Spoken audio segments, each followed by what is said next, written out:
And so using the power of the written word, they would learn how to articulate the problems as well as provide the solutions. So the competition is now in its 6th year, and this year we've had whopping 165 essays that a panel of judges had to really go through, and they really enjoyed the process. And these essays, the topics that range were from water-based pathogens, public conveniences, agricultural waste in the midst of hunger, the plight of family farmers, healthcare, literacy, and more. So today you will be hearing from the high school and middle school winners of this year's competition. But before I do that, I would like to introduce to you our moderator, Ishita Ganguly. Ishita is an acclaimed fusion singer and playwright director with an earlier background in management consulting. Her 3 musical theatre productions, 3 Women, Sundays with Chitra and Chaitali, and Shakuntala Awaits, have garnered international recognition for seamlessly blending together contemporary feminism, history, mythology, and pop culture with 19th century classic heroines from India in a modern-day drama comms format. Her productions have been featured at prestigious venues in North America, India, and Southeast Asia, with Shakuntala Awaits having had an off-Broadway run with the Here Theatre in New York City and 3 Women currently being adapted into a Penguin Random House graphic novel for a 2026 global release. So she currently serves on the Antara International Board, CUE, which is the Columbia University Entertainment Board, and is an ambassador for the India Philanthropy Alliance. Thank you, Ishita. So we spoke of the youth this morning, as Nirmala said, and here they are. Can we give a huge hand to Anish Gupta and Isha Kondapalli, whose essays have inspired me deeply to think about what it means to use art, storytelling, as a means to raise awareness and build bridges in philanthropy, public health, and education. I could not be more proud than to present these 2 enormously talented, humble, and empathetic teenagers. Another big hand. In this moment of cross-cultural storytelling, I was at UNGA last week, and there was a lot of discussion on how is creativity relevant in this collective movement of moving the needle in philanthropy and galvanizing the Indian diaspora. It's been an honor to serve as an IPA ambassador for Alex Counts and the IPA team for the past 3 years, and truly inspiring to see the meteoric progress that I feel that we've made in 3 years under Alex's leadership. Speaking of creativity and vision, what is uniquely special about my 2 visionaries sitting here with me today is that seva is their sadhana. On the day of Gandhi Jayanti, Dasera, and Bijaya, as we Bengalis say, these 2 teenagers have made me think about how our own personal seva and service is our greatest offering, our sadhana. What has been instilled in them is deep empathy, the ability to step into someone else's shoes in an environment where they are both vastly far apart from the issues that they're writing and thinking about. I'd like to start by saying that Isha and Anish have made me think about leadership. What does it mean to be a good citizen? Both of them are good citizens and therefore good leaders. They've looked at health justice issues beyond just equity, which is a remarkable feat at such a young age. With that said, I'm going to start with Anish. First of all, tell me, how are you guys doing? How is it to be in San Francisco? Are you excited? Are you nervous? How are you feeling? Definitely good. It's a lot different from where I'm from. It's a lot different? How is it different? It's a lot more crowded. You see a lot more people. Yeah. Yeah. And just a lot of busyness, right? Yeah. Everywhere. And you just turned 13. Mm-hmm. So can we have a newly minted teenager. So I actually have 2 teenagers at home, and they live in Mumbai. I did a reverse migration. I grew up here and then moved to Mumbai for work and then ended up living there. So my teenagers close the door all the time. They don't talk. And I've had more conversations with them in the past 2 weeks that I've been in the US than I ever have with them when I'm at home. Do you talk to your parents? Yeah. You do? That's amazing.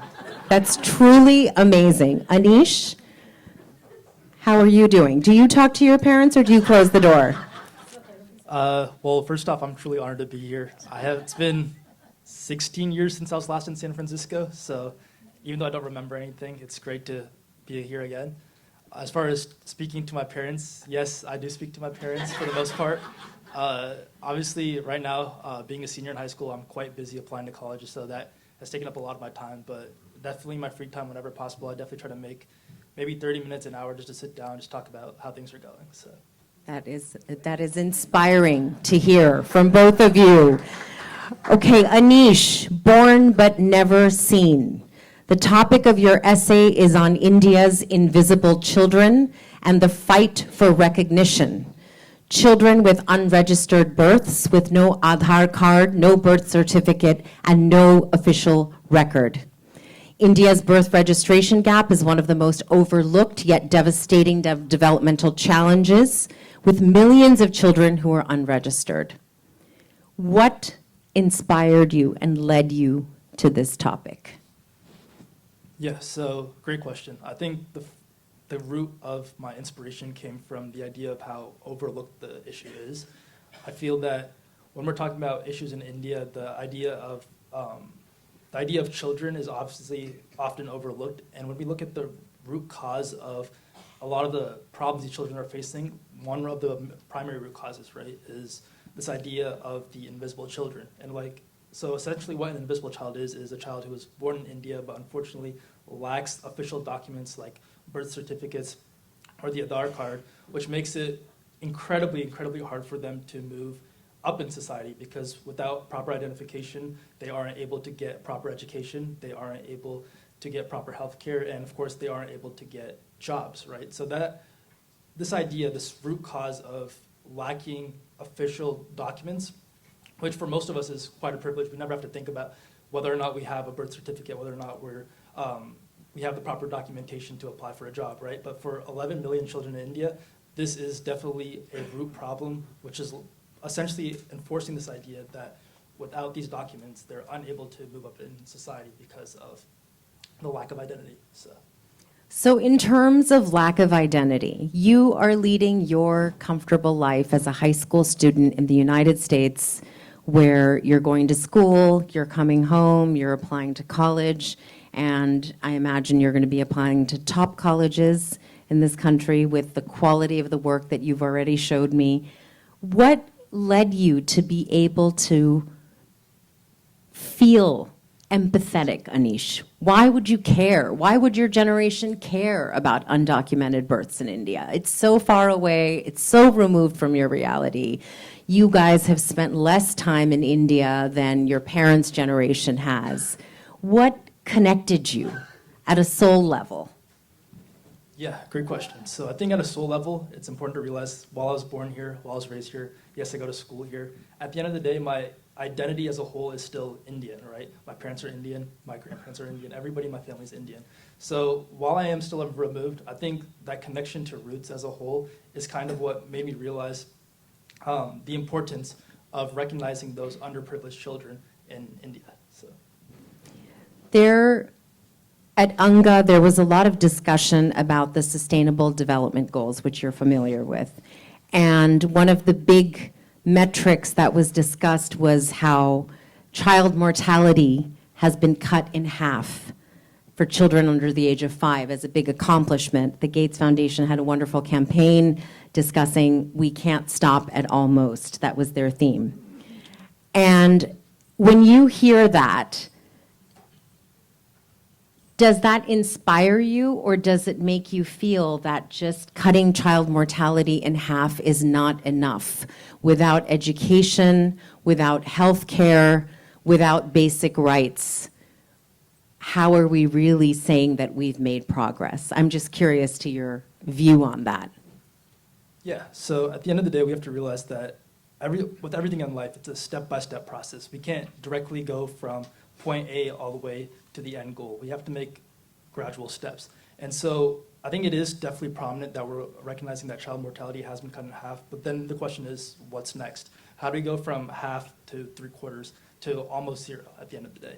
And so, and adding on to how it relates back to my essay topic, right? How do we go from child mortality being cut in half to child illiteracy being cut in half to child healthcare being cut in half, or child socioeconomic healthcare disparities being cut in half? So at the end of the day, just rephrasing, it's a great first step, but what are the next steps from here? Beautifully said. Beautifully said. You talked about the Aadhaar as a digitizing tool, which has obviously been widely used in India. Now, living in India, I have an Aadhaar card. I'm sure a lot of people in this room, even if you're back and forth between India and the US, they have Aadhaar cards. It's become a very basic form of identity. However, with the goal, the Aadhaar was developed in terms of keeping equity and technology at the core of access. There's obviously a lot of gaps in that space. If you had one ask from a technology perspective in this room of philanthropists, folks in tech, folks who are public health specialists, what would you ask from the gap in Aadhaar technology? Many of us are familiar with the creator of the Aadhaar program for the Indian government, Nandan Nilekani, who's done an amazing job. If you were to have a chat with him, what would you tell him and his team about the gaps in birth registrations? Yeah, so at the end of the day, the key gap in birth registration occurs in rural areas, right? Because of course, rural areas lack the proper resources to properly identify or give official documents to these children. And so I believe especially, well, it's great that we're in Silicon Valley talking about this, but as far as from a technological standpoint, one thing that we can do to make sure that birth registrations are properly documented is we can enforce essentially biometric algorithms within these rural areas. So what a model could look like essentially would be that within these hospitals, we could have an artificial intelligence-backed software or platform that essentially ensures that every single child born in, let's say, a specific hospital in a rural area is at least documented for. And I think that could be a great first step in drastically reducing the sheer quantity of unregistered children, and especially in the rural areas. So. That's a great idea. Are there folks in this room who would be willing to work with Anish to take this idea forward in the tech space? I'm sure there are. I'm sure there are.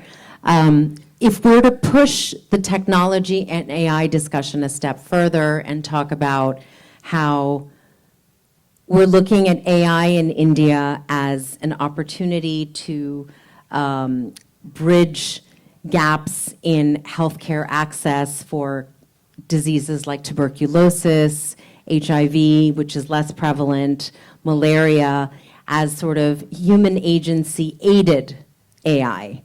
Where do you think AI could fit into your model?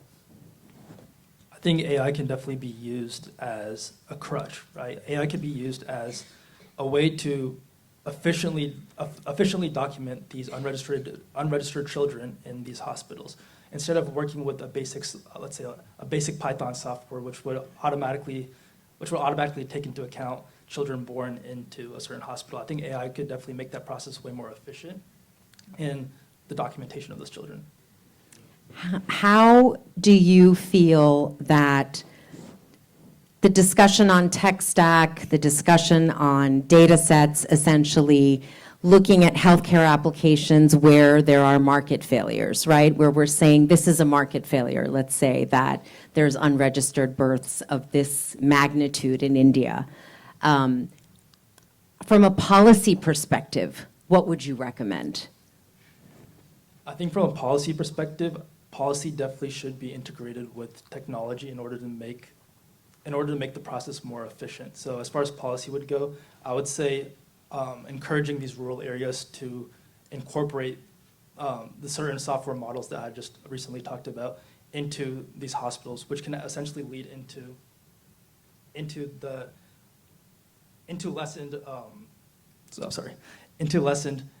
unregistered children. So I Yes. think definitely having policymakers encourage integration of technology would be the best first step. And public-private partnerships, right? Where the government can work with the private sector in tandem to actually develop a strategy to reduce the number of unregistered births. Of course, yeah. Where do you see yourself once you go to college in a year? How do you want to continue this work in college? I think as I move into college, the sheer resources of the institution would definitely be beneficial towards me, especially as I'm looking into, as you mentioned earlier, some larger, greater institutions. I hope that I can utilize the resources that they provide me, including support from professors, support from faculty, technological resources as a whole, in order to properly develop, eventually, the software model that I talked about earlier. So. Amazing, amazing. If we were to say, and I'm going to now transition to Isha as well, if we were to say words, writing, art is a means to influence us at a subconscious level. When I read both of your essays, I am a singer, playwright, director, I was moved. It was like art, both of your essays. And it made me think about the power of storytelling. What is it that you would want to convey to your classmates when you go to college? How and why should they care? I think as far as why we should care, especially because we're so distant from the problem, it kind of leads into this idea of, as mentioned earlier, the idea of the Indian diaspora and the effect that the Indian population has on the U.S., especially the U.S. economy. I believe that the Indian race as a whole are the top earners in America, right? And so making sure that if we have these children unregistered, unaccounted for, that actually diminishes the return on investment, especially as we want Indian individuals to come to America to help boost the economy, to help boost the tech sector. So if we want the U.S. as a whole to succeed, it is important that we address the core issues that are affecting 11 million children in India. Incredible, incredible. Isha, big hand for Anish. Moving on to Isha. According to the WHO, 18 to 20,000 fatalities per year are due to the issue of human rabies deaths globally. Is that correct? Yeah. What led you to care about this topic? Especially because I have so many family in India and how they get affected. For example, my grandfather's a diabetic and he can't walk outside during the times he wants to because he's afraid he'll get bitten by stray dogs. And that moved you, your grandfather's health and his health risk. And you make a beautiful point in your essay that it's not about culling dogs out from the street. That's not the solution, because that's a lot of what we hear. Living in Mumbai, I hear about efforts to move out stray dogs, right, from certain neighborhoods in particular where kids are getting bitten. Talk about what you think are the solutions for rabies. Oh, what I think is definitely sterilization and to control the dog population itself, neutering dogs, shelters, adopting dogs, and etc. And it's not alienating dogs, right? So that's just about creating systems that prevent the actual attack from rabies occurring to human beings. What about the program in Sikkim that you talk about, the SARA program? Do you want to tell everyone about that? The SARA program is a program launched by the Sikkim government along with the collaboration of NGOs to help eliminate rabies in Sikkim. As well as engaging animal welfare and creating rabies awareness, right? So we talked about this on the Zoom call. What is your sense of the importance, Isha, of advocacy? If you were to tell everyone in this audience to become an advocate on this issue with their families in India, their friends and families, what would you say to them? I would say, first of all, that this is a very important issue, and it's affecting a lot of people, especially since India is one of the most populated countries in the world. With an even bigger Shidduch population, you should definitely care and advocate for this issue. And would you talk about how caring about this issue in India could come from also how much we take care of our pets in the US, for example? Are there learnings that you would want to cross-culturally apply to the Indian context? I'm just asking. You tell me.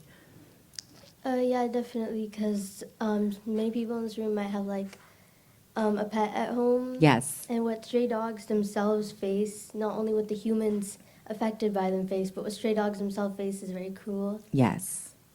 Yes, exactly. And how did you discover, how did you get into writing? What made you passionate about being such a good writer? I think definitely when I was younger, I used to be an extremely bad writer. As we all were and often are. And I remember my parents took the time and they put me with a tutor and they started paying attention to my writing and helped me develop it. And I've always been a creative spirit, so I've always had stories going on in my head, ideas, things that you can't really express without writing it down, painting, or some sort of way to express it. And I think that, along with my newfound skill of writing, would definitely clicked when I was young, and I loved it a lot. Oh.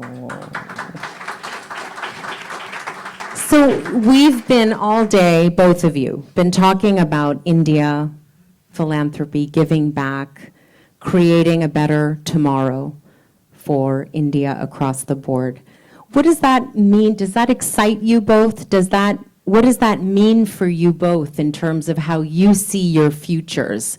Would you want your children to be involved in a better India? I know that's way far off, but does that strike you as something that you'd want to continue? Yeah, sure, but so That was a good answer to a bad question. Okay, so let me take it a step back. The connectedness to India, is that something that you feel that you want to continue in as you get older? Yeah, definitely, because at the end of the day, if you take one look at me, you won't remember that I was born and raised in India. You'll remember that my roots are in India. Say that again. I don't think they could hear you in the back. At the end of the day, when you take one look at me, you won't see that I was born and raised in America. You'll see that I'm an Indian girl. Big hand, big hand. Anish, why does it mean something for your future? I think it should mean something for everybody's future because at the end of the day, as Isha just said very well, that we are Indian, and making sure that even though we're not from India, that the people of our culture, the people of our roots are well taken care of, not just from the people living in India, but from all the individuals who have engaged in the India diaspora by moving to different countries. We want to make sure there's some way to give back to that community. Beautiful. And the final question for both of you. What is, if we're to look at this room as a room of incubators for your idea, which is powerful, I know that I want to work on it with you, what would be your one ask from one or two? We said two on the Zoom call, so I'm going to keep it to two. Yeah, so going back to the reason why I wrote this essay to begin with, right? It was to create awareness on a topic that is relatively unknown, right? The invisible children of India, if you were to go around and ask many people in this room, they probably were unaware of the issue occurring with these individuals. So going back to the question, I guess the one ask I'd have would be just to be aware, spread the awareness similar to how I did, and to, if possible, take the time to support organizations, the smaller organizations in India who are trying to combat the same issue that I'm passionate about. My one ask to you all as an audience is to not only spread awareness, but to help fund resources that in rural areas where they can't afford rabies medicines, to help fund those areas and their medicines. And finally, how do we get more young people involved, like you guys are involved? More Indian Americans to coalesce and to get involved with IPA, with Indian Diaspora, with the 22 organizations that IPA is partnered with. What are some ways that adults can support you guys to bring a larger squad like you guys to move because we're looking to you to lead the future. We really are. I think that came up in our panels this morning, right? You are the generation that we're looking to. How do we get more people involved? I feel like the IPA is already doing a pretty good job with the youth essay. Alex counts. I feel like the IPAs are doing a pretty good job with the youth essay competition, because this generation, especially our generation, is very like competitive, and Yes. competition is perfect for that. What is perfect for that? A competition. Yes, a competition is perfect for that. Well said. Anish, how do we get more people involved? I think especially kids my age, the idea of passion has to come from a place in the heart, right? At the end of the day, the core reason I wanted to get involved was to have a way to stay connected to my roots somehow and give back to my community. And this idea has to be shared, right, amongst kids my age. And at the end of the day, unfortunately, if it's not shared, the true passion and the true efficiency of whatever problem you're trying to solve is just not going to be there. So the passion has to come from within. Beautifully said. A big hand for Anish, and particularly our youngest participant in the room, Isha. Let's all stand for them, standing for you guys. Wonderful, wonderful.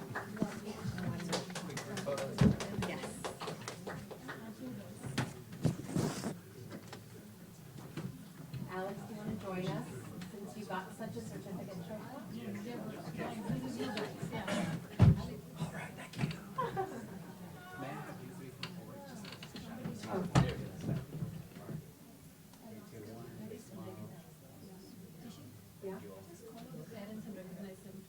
Yes.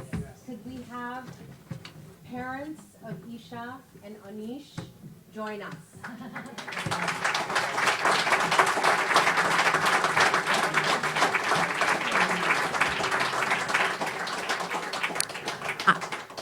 Please do come onto the stage. I also wanted to say that Anish donated his $1,000 gift to CRY.